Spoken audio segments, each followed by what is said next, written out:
Having eggy bread for dinner. Well, that's what we call it.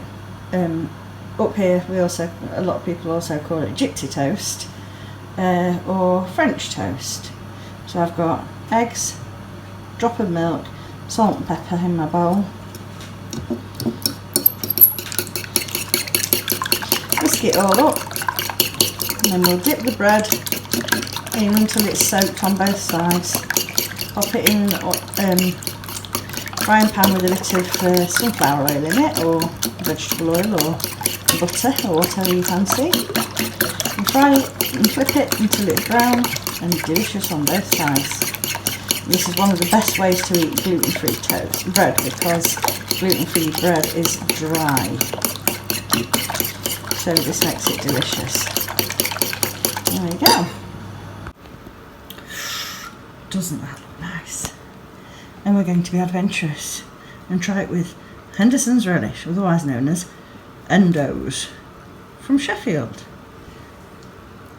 Hendo's, the black stuff relish, is today a Sheffield institution. It's a lot like Worcestershire sauce, and it's very tasty on cheese on toast. So let's see what it's like on eggy bread. Here dying all afternoon today, and look what I've spotted.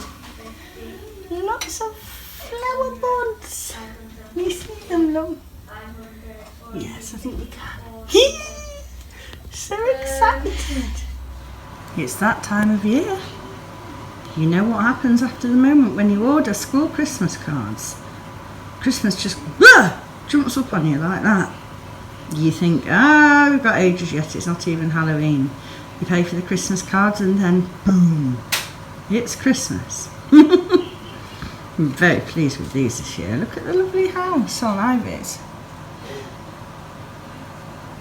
And a very jolly snowman from Cosmo. He does love a snowman. It was one of the earliest words he learnt to say was snowman. Where he used to just say, point at them and say, snow, snow. I crocheted him a snowman when he was a toddler because he loved them so much. And he still loves it a lot even now. Bless. let's look at the things in the corner of the kitchen while I chat for a second, because they're pretty. It's very frustrating really, because I've worked very hard today and I've done lots of stuff, but all of it has been to do with advents and therefore I cannot show you any of it, and even my knitting today, because with the leftover bits and bobs of the advents that when I'm winding them in it, I'm knitting a pair of scrappy socks so that I can see how they all come together, and that's really helped me with planning my colours and things. Excuse me, I hope you heard me say that. I was wiping my mush because I've got water on it. Yeah, so that's what I've been knitting on today. I can't even show you that. The only bit of crafting I can show you is that star which I showed you this morning. So it's going to be a bit of a short one today because of what I've just said. I'm not going to repeat it all again, but I thought I'd show you a little bit more in depth on what's on my mug tree today. So these are some Halloween biscuit cutters or cookie cutters that I bought years ago from Kitchen Shop in Cleethorpes, which is in Lincolnshire. And we've got a cat, a bat, and I think that's meant to be a spider, but every time I look at it I see octopus. And I really liked them because they're coated in pretty Halloween colours, which I've never seen before. And down at the bottom, this is a little ghost head that Cosmo made, and he wanted it to be part of the display. And it's that jumping clay or a silk clay, air drying stuff. And then most of the other mugs on here, you saw me buy this the other day, and I wanted to get that for the display.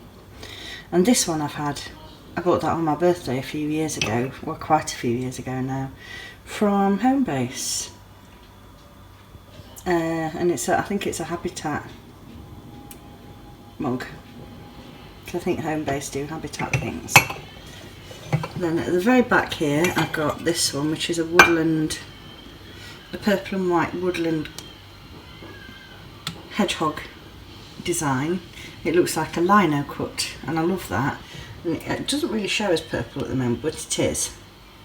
And that's very autumnal and very Halloweeny to me. So that one's there. And I do use these mugs as well, but I just put them into the display. And then down here I've just got one of those Le Creuset mugs in that volcanic orange colourway, which is my absolute favourite. I really do love orange a lot. Here is the Galaxy mug, which I showed you the other day from, I can show you the bottom of it now, Weird and Wonderful Ceramics, and I just think that's very in keeping with the theme. And then there's Mr. Punky Head, and that's a Sainsbury's mug, and I got him 2 or 3 years ago now, I think.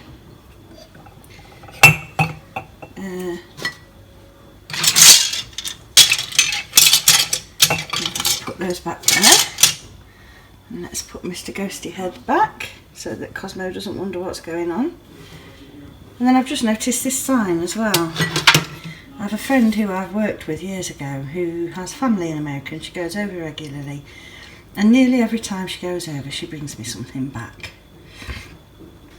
which is so sweet of her.